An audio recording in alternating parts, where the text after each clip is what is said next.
Antes de avanzar, un par de preguntas para consolidar lo que hemos estudiado. Dice, Luis está sufriendo de seroftalmia y raquitismo. Juana hace mucho ejercicio y la alimentación de ambos les aporta nutrientes reguladores y de reposición de materiales. A ver, mira, reguladores y de reposición de materiales. Seroftalmia es una enfermedad por falta de vitamina A. Raquitismo por falta de vitamina D. No sé qué estará pasando con él y no estará comiendo bien, pues no. Juan hace ejercicio. Entonces, ¿qué necesita comer? Bastante proteína. Te dije porque la proteína repara. Ah, antes del ejercicio necesita, de hecho, energía, no glucosa, almidón, un pancito. Antes de hacer ejercicio, se tiene que ingerir alimentos energéticos para que tengas glucosa disponible para tus músculos. ¿Ah? No se hace ejercicio si no hay glucosa disponible. Entonces, se deduce que Luis y Juana, que requieren respectivamente para mantener su homeostasis. Luis y Juan. Seroftalmia y raquitismo. Luis necesita entonces vitaminas. Y Juana, para hacer formar su músculo, proteína. Acá, ¿no? Entonces la siguiente pregunta. Acá le ponemos entonces la de 2. Una reacción exergónica. ¿Qué es exergónica? Que libera energía. Durante la fotosíntesis se produce por... A ver, en otras palabras, te está preguntando cuál es una reacción catabólica. ¿Cuál sería reacción catabólica? Hay que tener mucho cuidado. Porque mira, exergónica, catabólica, de degradación. A ver, ¿cuál sería? La incorporación de energía, no, porque está diciendo exergónica, no, endergónica. Endergónica sería incorporación. Anabolismo, no, porque está viendo exergónica. Catabolismo sí, pero acá solo se está pidiendo catabólica. Acá hay ana y cata. La degradación de ATP sí libera energía, es exergónica. Pero la síntesis de glucosa, no, captura energía. Acá hay dos, exergónica y endergónica. La oxidación de moléculas orgánicas, esa es. En la oxidación de las moléculas se degradan y se libera la energía exergónica. La glucogénesis en el hígado, esta es elaboración de glucógeno, es energónica. Así que la respuesta para esta, la letra D, la clave D. Ah, listo. Otra pregunta. Dice, Jesús está haciendo un estudio acerca de la nutrición. Él sabe que hay seres autótrofos y heterótrofos, por lo que puede identificar entre los mencionados a un organismo heterótrofo holozoico, ¿no? Recordando, un fotoautótrofo y un quimiolitótrofo. Fotoautótrofo es fotosintético. Quimiolitótrofo también se llama quimiosintético, respectivamente. A ver, ¿cuáles serían? Ahora vamos viendo. Entonces, ¿el bacilo de Koch sería un organismo holozoico? No. El bacilo de Koch es heterótrofo, pero saprobiota. Recuerda que las bacterias son descomponedoras y absortivas. No es la A. Ya, pues si no es la primera, la segunda tampoco. Champiñón también es desintegrador porque es un hongo. Sulfobacter sería quimiosintético. Así que solamente la única que coincide es la quimiolitrótrofa. Segundo, una ameba. ¿Será heterotrófico holozoico? Sí, porque la ameba sí consume fagocitando. Ah, ya. Pero también es la mosca, sí, pero vamos por partes. La ameba. Fotoautótrofo. Alga crisofita, sí, las algas son fotoautótrofas. Son fotosintéticas. Un organismo quimiolitótrofo. Sulfobacter, sí. Mira, aquí está. Quedó la B. Quedó la B. Una levadura sería heterótrofo, pero saprobiótico. Camarón si es holozoico. Nitrobacter quimiosintético. La mosca es heterótrofo también holozoico porque come. La levadura cándida sería también saprobiótica, heterotrófica. Y la bacteria intestinal también son saprobióticas. El paramecio es un ser heterotrófico holozoico. La ameba no es fotosintética. Es también heterotrófico holozoica. Alga sí es quimiosintética. Ah, ¿qué te parece? Quedando como respuesta entonces la letra B. 4. Un biólogo ha observado a un organismo unicelular que produce enzimas en sus lisosomas para degradar polipéptidos y almidón que capturó por fagocitosis. Mira, capturó. Este organismo ha capturado alimento y dentro dice degrada, porque en sus lisosomas degrada. Luego aprovecha los aminoácidos y glucosas, degrada proteínas, degrada carbohidratos, almidón y aprovecha los aminoácidos para formar sus estructuras y obtener energía. Entonces, el organismo del que está hablando este biólogo, que está observando este biólogo, ¿qué cosa es? Si capturó, entonces es heterotrófico o holozoico, ya que este organismo captura y degrada el alimento dentro de sus células. Sí diría que degrada fuera del organismo y luego absorbe, sería heterotrófico, saprobiótico. En este caso, la respuesta queda la alternativa B. Regresar 15 segundos. 3, 2, 1, va. Entonces, la respuesta quedaría, según lo que te he explicado, la alternativa B. Es un heterotrófico holozoico, porque fagocita, porque captura y porque dentro de su estructura va a degradar. La respuesta, la letra B.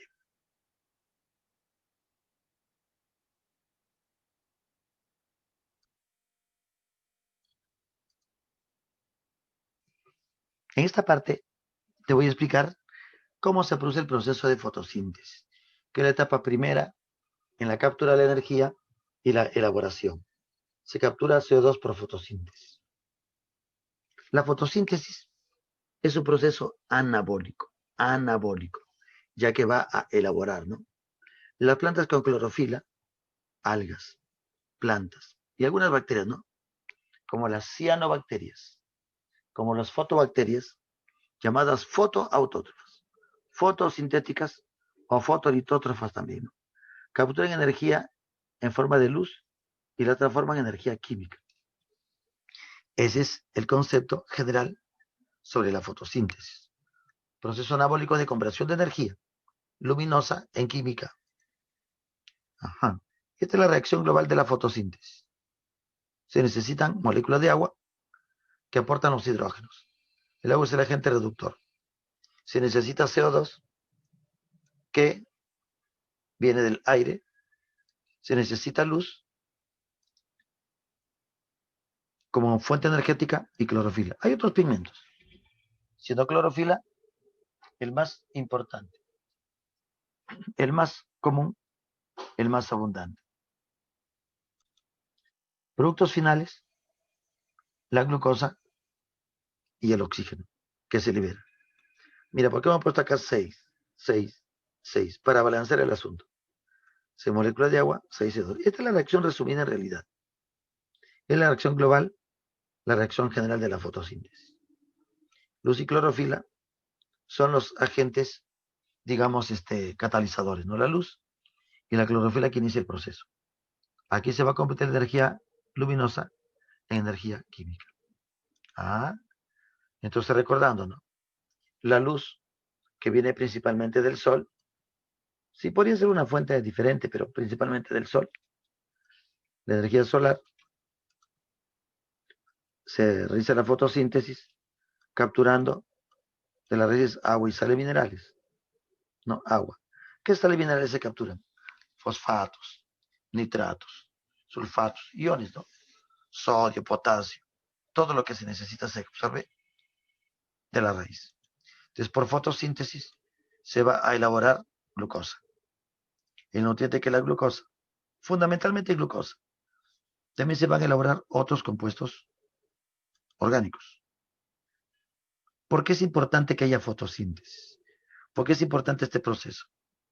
La fotosíntesis inicia la cadena alimenticia, observen chicos, en todos los ecosistemas del mundo, las algas y las plantas. En los mares es por las algas, en el campo es por los árboles, las plantas, ¿no? Además, libera oxígeno, que permite la respiración aeróbica y también permite la formación de la capa de ozono que nos protege de los rayos ultravioletas. De hecho, la fotosíntesis, al elaborar moléculas orgánicas, nos aporta todo tipo de recursos. Las plantas nos aportan madera para los muebles, ¿no?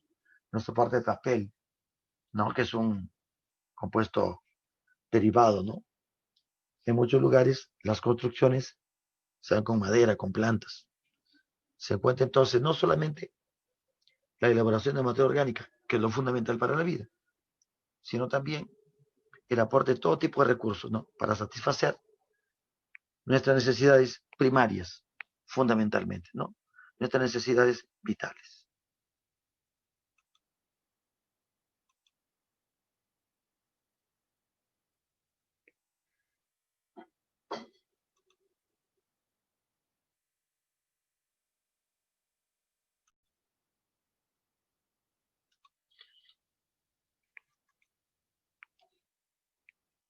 Pero el estudio de la fotosíntesis no se dio de un momento a otro. Como todo proceso biológico, científico, ha habido una historia en su estudio, ¿no? Ideas primero muy simples del proceso. Poco a poco se han ido descubriendo eh, fases del proceso, ¿no? Mecanismos del proceso. Hace ya miles de años, la gente relacionaba mucho la luz, el agua con la producción, ¿no? Lluvias, bienvenidas. Sol, bienvenido. Verano, producción. Entonces, eso se sabía. Lo que no se sabía era por qué. ¿Qué tenía que ver la luz, el sol, la lluvia, la buena tierra con la producción? Incluso la gente pensaba que las plantas se alimentaban del suelo y que los animales se alimentaban de lo que había alrededor, ¿no? Y que la tierra se convertía en planta.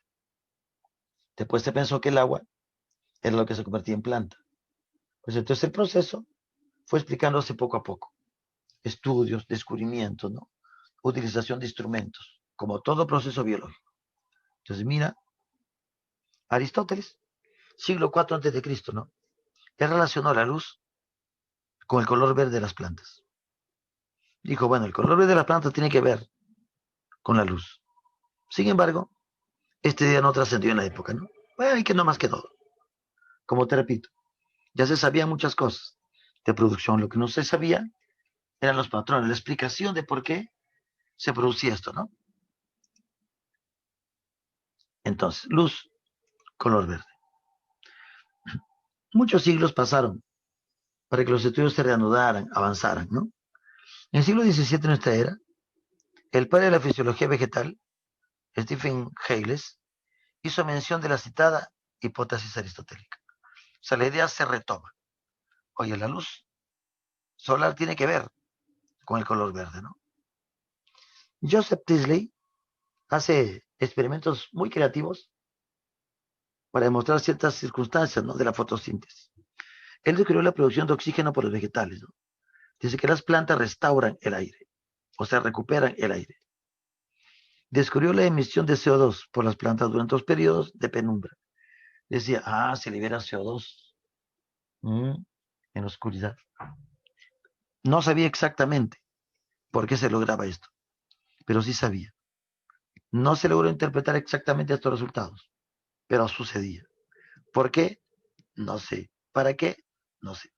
Un experimento creativo, poco cruel incluso, ¿no? Mira, en una campana de cristal colocaba Priestley una velita encendida y al poco tiempo se apagaba, pues. Era por falta de aire, lógicamente, falta de oxígeno. Ahora sabemos eso. Puso un ratoncito en la campana de cristal.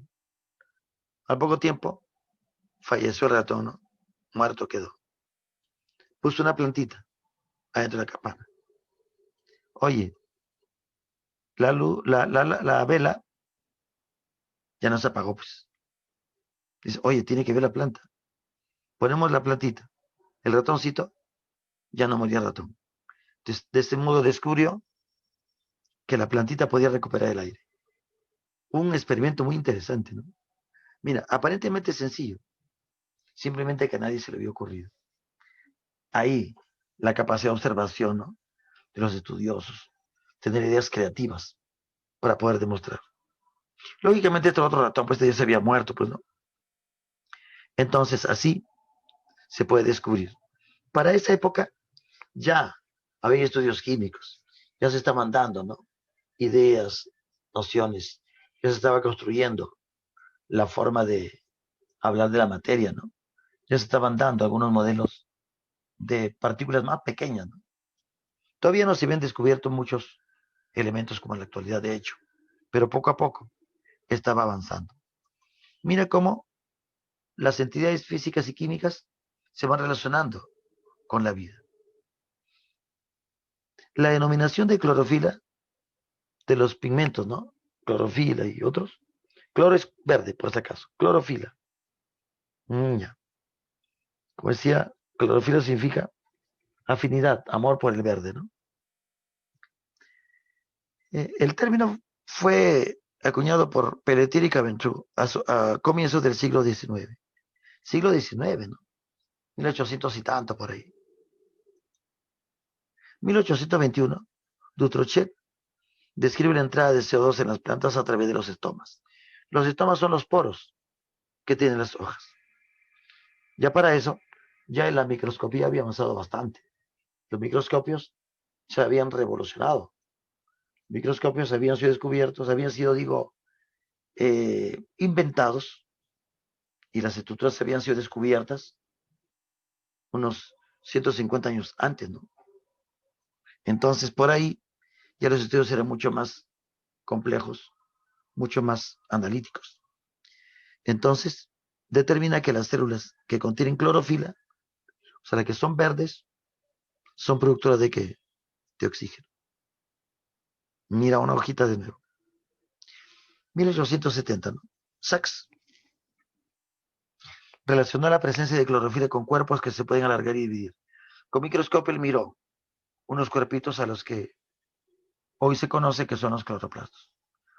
Por eso a Sachs se le atribuye el descubrimiento de los cloroplastos, 1870. Y la ecuación básica de la fotosíntesis, que es, ¿no? 6 CO2, 6 agua, glucosa, 6 oxígeno.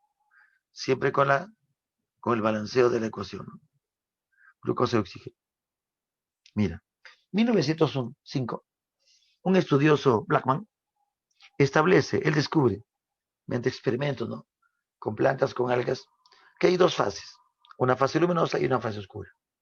Eso de fase luminosa y oscura es en realidad un nombre que se le puso para indicar que solo la primera reacción necesitaba de luz y que las siguientes se desencadenaban a raíz de la primera reacción. Si hay 20 reacciones, solo la primera necesitaría luz y el resto ya no. Por eso dice que hay una fase luminosa y que hay una fase oscura. No significa que la fase oscura sucede en la oscuridad. Se llama así porque el resto de reacciones ya no necesitan luz, solo las primeras. Eso es lo que demostró Blackman. Lo que no demostró era exactamente cómo sucedían estas reacciones. Otros estudiosos comenzaron a buscar por qué, por qué, por qué. En 1940, Melvin Calvin, famoso Melvin Calvin por el ciclo de Calvin, ¿te acuerdas? Describió las reacciones de la fase oscura, lo que le valió el premio Nobel de Química, 1961. Mira, 1940 presenta su trabajo, 1961 le otorgan el premio Nobel. Tantos años pasan, claro, chicos, porque yo te he contado que los estudios biológicos, científicos, deben ser demostrados. verificados. Una vez que hay evidencia verificada y comprobada, se convierte en una verdad científica, una teoría científica, ¿no? Una ley científica. Así sucede. Melvin Calvin. Esta fotografía de Calvin, para que lo conozcas. Los estudiosos para analizar este proceso utilizan algas, espinacas.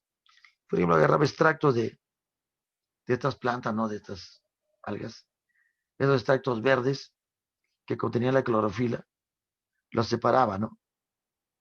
Instrumentos y en cada muestra iba analizando qué resultado se formaba, qué resultado. Proceso muy complicado, que necesita mucha paciencia, años de análisis, de estudios, de resultados. Increíble, ¿no? 1954, Arnold explicó cómo se asimila el CO2 y cómo se forma el ATP. Es decir, él descubrió el proceso, mira, se forma el CO2. ¿Cómo se asimila? No sé, Arnold hace eso. Mira que como cada estudioso ha ido aportando. Por eso, como te he dicho siempre, la ciencia es un proceso con conocimientos estructurados. Las ciencias se hacen con conocimientos estructurados. Necesitas antecedentes del estudio para poder aplicar una nueva ley, una nueva teoría, ¿no? Así sucede con el estudio. Hoy conocemos muchísimo más, porque a finales del siglo XX ya se han explicado algunos procesos de la conversión de la energía luminosa en energía química. Eso sucede. ¿Y dónde sucede la fotosíntesis?